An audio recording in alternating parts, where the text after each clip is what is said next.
Public പരീക്ഷയാണ്. അങ്ങനെ ഞാൻ പേടിച്ച് ആ ദിവസം എത്തിയിട്ട നാളെയാണ്. അപ്പൊ തലേ ദിവസം ഞാൻ അവന്റെ ടൈം ടേബിൾ എല്ലാം എഴുതി അവന്റെ റൂമിൽ കൊണ്ട് ഒട്ടിച്ചു വെച്ചേ. കാരണം അവൻ ഇത്തിരി അടവ് കൂടുതലാണ്. ടൈം ടേബിൾ നോക്കാനെന്ന് പറഞ്ഞ് ഇടയ്ക്കിടയ്ക്ക് ഫോൺ വന്ന് വാങ്ങിക്കൊണ്ടുപോകുന്ന പരിപാടിയുണ്ട്. അപ്പൊ അതില്ലാതിരിക്കാൻ ഞാൻ ഇതുപോലെ എഴുതി ഒട്ടിച്ച് വെച്ചിട്ടുണ്ടായിരുന്നേ. മറ്റന്നാൾ അവൾക്കും പരീക്ഷയാണ്.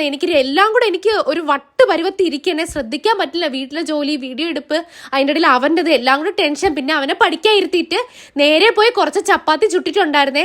ചപ്പാത്തി പിന്നെ ഫ്രിഡ്ജിൽ ഇതാ ഈ ഒരു ലത്തീസിന്റെ ഇല ഉണ്ട് കേട്ടോ. എനിക്ക് ഭയങ്കര ഇഷ്ടമാണ് ഇതുപോലെ ചപ്പാത്തിയുടെ ഒക്കെ കഴിക്കാൻ. അപ്പൊ ഞങ്ങൾ മൂന്നുപേരും കൂടെ ഒരുമിച്ചാണ് ഇരുന്ന് കഴിച്ചത്. അവനവിടെ നിന്ന് കഴിക്കുകയും പഠിക്കുകയും ചെയ്യണം. എനിക്ക് വാഷ് ബേസിൽ ഒരു ലോഡ് പാത്രം കഴിയുമ്പോൾ ഇതുപോലെ കയ്യില് താഴ്ഭാഗം മൊത്തം സോപ്പും പതയാണേ.